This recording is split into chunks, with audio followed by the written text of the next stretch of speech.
Welcome to the Geek Fix right here on Thinking Critical, Patreon exclusive. Our maiden voyage, Aaron Sparrow in the house talking with me about all of your geek stuff that's happening this week. We're going to hit all the pop culture stuff. We're going to hit some comic book stuff. And we're certainly going to hit the toy stuff as well. And we've also got our stupid tweet of the week, which will be a mainstay on this program from here until eternity. How you doing, Aaron? I'm doing fantastic, Wes. This is great. I love the idea of the stupid tweet of the week. The stupid tweet of the week is actually going to steal the show on this one. But Aaron, the first thing that we do need to talk about is Aquaman and the Lost Kingdom. Something smells absolutely fishy about this, pun intended. Now, we know we're about 100 days out from the movie actually launching. It's been delayed and delayed. But it appears Warner Brothers Discovery are dead set on releasing this movie before the end of 2023, despite the strikes and all that stuff. And we still don't even have a full trailer. They've only done a teaser that they might have a trailer within the next few days. Yeah, the trailer for the trailer. That's always exciting, right? They packed in a couple of, neat looking scenes. I'll give them that. Like, I was like, oh, cool. He's wearing the Aquaman costume, it's still, and he's there's Orm with some kind of machine behind him, like Black Manta. Okay, these are all things that I like, but it just didn't generate. It still didn't generate any excitement for me. Like, show me a trailer with the story. Don't tell me like here's a trailer for the trailer that's coming. That does nothing for me. And the weird thing is, the little bits that they did show were obviously very VFX heavy because it's an underwater movie for the most part. It's not even really like the first one where you have so much of it happening like on terrestrial land or whatever. And the VFX don't look finished. It almost looks like it's the Flash again. Yeah, it seems like everything is just kind of this, very temporary, maybe they're still polishing it. Maybe it'll look better by the time it comes out, but I don't have any faith in that because I don't think they want to dump any more money into this. Yeah, I think that's like the really big thing. It almost feels like Warner Brothers Discovery gave up on Aquaman 2 maybe a long time ago, and now we're going to finally see whatever's left of it, the remnants of whatever movie James Wan wanted to make in the very first place. And I guess I can kind of get it. They've lost so much money this year with all their remnants of the DCEU that are coming out. Black Adam didn't perform well. Shazam! Fury of the Gods, The Flash obviously bombed. Blue Beetle bombed. I mean, The Flash is probably going to be the second biggest bomb in movie history. And maybe they're just shell-shocked and they have no faith in Aquaman anymore. But Aquaman made over $1.1 billion worldwide. It feels like you would want to, trust that it can make some money since it did it the first time.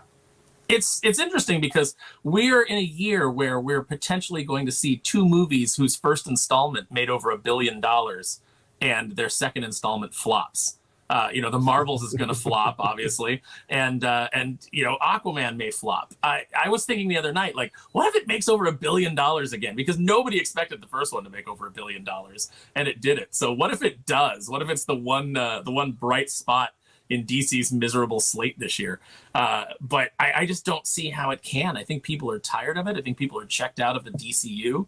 I honestly think that they probably would have been better off just dumping this movie and taking the tax write-down.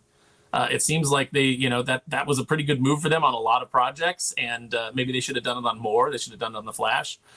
Should have done it on Blue Beetle. Should have just wiped the slate clean, and not having these bad movies come out and tarnish DC's reputation further would have better positioned James Gunn's relaunch. But I think now James Gunn's relaunch is probably dead in the water. Yeah, so many weird things, because we know this movie was originally supposed to come out in 2022 before The Flash, and then they delayed it until after The Flash for new reshoots. And then they delayed The Flash, so then they had to do other reshoots to change like a Michael Keaton Batman cameo to a Ben Affleck Batman cameo. Then they pushed it after The Flash again, and apparently they removed all those cameos now. It almost like they probably should have just put the movie out where they originally intended to in 2022, even if the VFX weren't there, because they still aren't there. And people probably would have given it a chance because they would have had all those bombs right in a row. Yeah, it's really they've inherited a tragedy, Discovery, in the purchase of Warner Brothers. I actually don't know what the net gain for them was supposed to be. because it has not panned out at all. It's been absolutely awful. Aquaman, it just looks like it's just this big bomb waiting to happen. And, it comes out like right before Christmas. And I think they're really hoping to get that Christmas movie crowd. But the Christmas movie crowd hasn't been that strong in the last several years. So, and I don't know that Aquaman's going to prove them wrong. You know what's weird is Warner Brothers Discovery, obviously they're putting out, Aquaman and the Lost Kingdom, but they also are putting out Dune 2. The first Dune movie didn't really make much money. In fact, I was surprised that they're making a sequel at all because it was that unsuccessful. While the first Aquaman movie made $1 billion, but it feels like they have all this faith in Dune, and that's why they're moving that out into 2024 so they can wait for the strikes to get over to make sure they got it all ready. They have the stars ready to go out and do interviews and promote the movie because they have faith that Dune 2 is going to do well, but they've left Aquaman in 2023 to just sit there and flounder and die because they don't have faith in the movie that already made $1.1 billion worldwide. It doesn't make any sense, just like thinking about it from like, one level of thinking, but then when you realize just how bad the DCEU died, I think Zaslav has shell shock. I don't think he wants any more bad headlines after this year. Yeah, no, I definitely think you're right. I think they also have a huge. I think that it's smart of them to release it during the strikes. Maybe, and I have no reason to believe that the strikes will be over by December when it comes out, because I think that having stars on the red carpet at this point, and they're gonna get asked about Amber Heard being in the movie. And I don't think DC wants that smoke. So, it's just one of those things where it's like, yeah, just dump it out, get it off our slate as quickly as possible. We're not going to put that much money into promoting it. We're just going to put it out there. We already expect to take the loss. We already expect to take the hit. Just get it over and done with so that we can finally be out of this phase and be done with all of this, this Snyderverse inspired DCU, so we can try to make something good moving forward. But the stain, I don't know, man. I think you need like a good 5 years before you could, you can take the hit on this because it's just too fresh in everybody's minds how terrible these movies have been. Well, you mentioned the Amber Heard thing. I remember just kind of feeling bad for Walter Hamada when he's like at the trial on Zoom, like doing a deposition or whatever. And you're like, how the hell is this guy like a movie studio exec having to give testimony during this stupid Amber Heard Johnny Depp trial? And, it made him look kind of like a fool. They probably should have cut their losses then and just got her out of the movie. Like, listen, you weren't very good as Mira in the first movie. In fact, you were the worst part of that in the entire movie, even worse than Orm, who I thought absolutely sucked. And you've given us so many bad headlines. You probably, the juice isn't worth the squeeze at this point. But for some reason, they decided they had to keep her in the movie, just make her a smaller part. But I do think people are still holding that against Aquaman and the Lost Kingdom, is that you didn't listen to the 4 million people who signed the petition that said, get Amber Heard out of here. Yeah, it's really unfortunate. I'm sure that I bet they'd have loved to cut her loose. It's probably a combination of not wanting bad feminist, attacks against their studio, and also the fact that she's probably contractually obligated to be in the movie. They probably can't cut her completely. That's the only reason I can think that they wouldn't do it, because they should have chopped her out of there the moment she started generating all that bad press. The moment it came out what an absolutely terrible person she was and how much she had fabricated and how poor her acting was on the stand, much less in the first Aquaman film. They definitely probably should have cut their losses and wanted to. Yeah, so they're just sitting there with this bomb waiting to happen.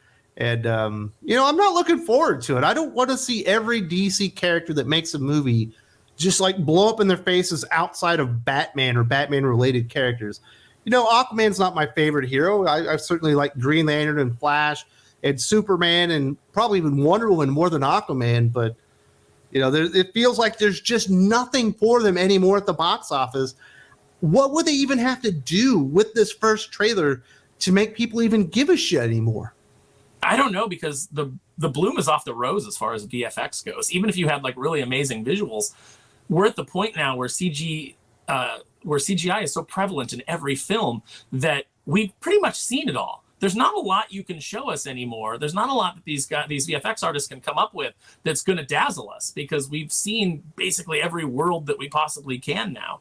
And I think it's hit the point where most things are just degenerating into muddy brown, CGI slop fests. I mean, you look at Ant-Man Quantumania, and that movie was so hard to look at, much less to stomach. But it's one of those things. It's like, maybe people will still be interested because, hey, James Cameron's Way of Water did good. So, studios are probably going like, water movies, that's what people want. So maybe that's true. Maybe some people will go out to see some cool ocean creatures. And the bad thing about that, though, is, Aaron, James Cameron's The Way of Water, whether you like the movie or what, when you see it and the underwater scenes, they are so far, in a way, more spectacular than Aquaman was, certainly more spectacular than The Little Mermaid. And from what we've seen, way more spectacular than Aquaman 2. And it feels like you're regressing by having to go into Aquaman 2 after The Way of Water. Yeah, you definitely are. And it's funny how VFX seems to be, it's like they're overworking these poor VFX artists. They're putting them on crazy crunch deadlines. These guys are working 7 days a week, 14-hour days. It puts a lot of pressure on them. And when the studio keeps doing reshoots, keeps demanding that, new VFX be generated because we changed our mind on what the story is, you're not going to get good quality stuff. You're going to get people that are burnt out, and they're going to phone it in. And that's what all these movies look like. We're not that far, I think, from getting CGI that looks like The Last Starfighter, where it's just the good movie, the pre-rendered. It is, but you go back and I wish someone would go back and finish those effects, because it was all, that was the technology at the time, but it's all before they could really texture things and make them look real. So it's just basically animatics at this point. And I feel like we're eventually going to hit that point with Marvel movies and DC movies, because there's just not the money to spend on these, and there's not the return on them. Stop making $200-300 million movies and then expecting that it's going to make $1 billion, because that market might be closed to you now. You talk about spending money, and the budget for this, unfortunately, for Warner Brothers Discovery and DC Studios, obviously, which didn't create the movie. They're coming in after the fact. DC Studios didn't exist when they decided to make this movie. Is the budget we know of is $205 million, which is certainly a lot smaller than what The Flash was at $250 million. But we also know that Aquaman and the Lost Kingdom had 3 rounds of reshoots because they couldn't get the ending right, and there was confusion with the story, which is basically unprecedented as far as Hollywood movie making goes. Even with blockbusters that do reshoots, you don't see them do 3 rounds of reshoots. So that $205 million budget that we know of probably creeps a lot closer to $250 million because of all the reshoots and everything that they're doing on there. So you can kind of understand why they're not sinking any marketing into this movie whatsoever, because they've already flushed so much money down the toilet that there might not be any money left over to let people know that it's coming out. And this is the problem with the leadership of Walter Hamada at the time, and DC's absolute inability to decide on direction for these characters and for this universe post Zack Snyder. It was just such a mishmash of different ideas thrown at the wall, trying to see what would stick from the very beginning. It's just a complete mess. They have no one to blame but themselves. Let me put it this way. DC Studios has no one to blame but Walter Hamada and his leadership, the various regime changes that went on at Warner Brothers before they purchased it. But when you keep changing the story and everything's interconnected, and you keep changing the story in this movie over here, and we're not sure what we want to do, we need to take that out, we need to change that no longer counts, and then this movie has to do a bunch of reshoots to deal with what you did in that movie, it's just a cascading failure of poor decisions that is obviously leading to insolvency for this movie studio. And the worst part is James Wan is a really good director. He's a very, very talented filmmaker. He's kind of a visionary. He knows how to make really good movies. And you can see the way that he's talked about the process and trying to separate his Aquaman 2 movie away from the DCEU.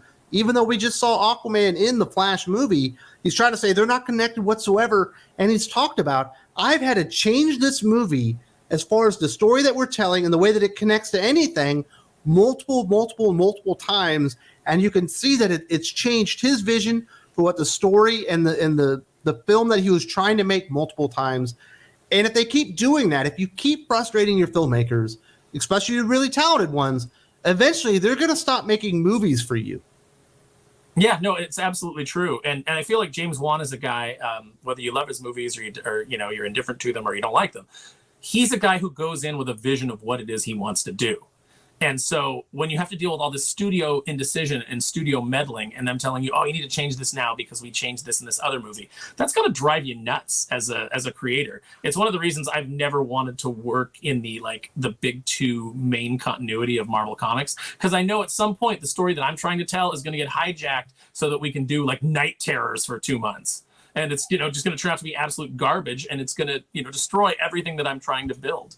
I like to play in sandboxes where I can kind of, set up everything that I need to set up and set off all those little story beats as within their proper timing. And you can't do that when you have all this interference. So it's not a surprise that these things are going down in flames. Yeah, it's crazy. And if the budget is getting upwards close to $250 million, they're probably going to have to make $500 million worldwide with no marketing budget.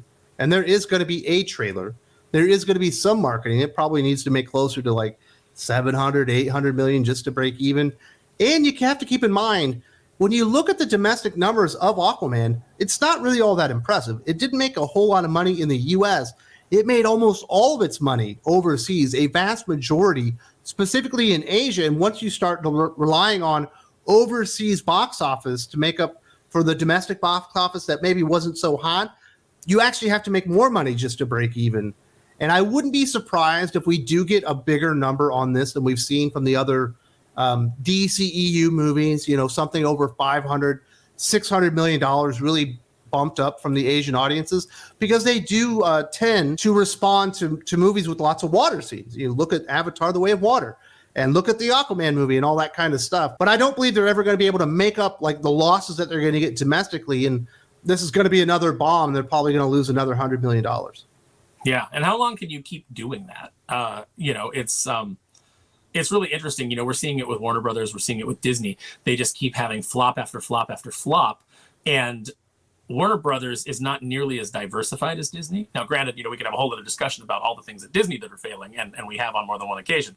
But Warner Brothers is really dependent upon their movie slate to keep the company afloat. That entertainment division is mainly what they are. And if they keep suffering losses like this, how long before Zaslav we get 3 Barbie movies in 1 year just to make up for it?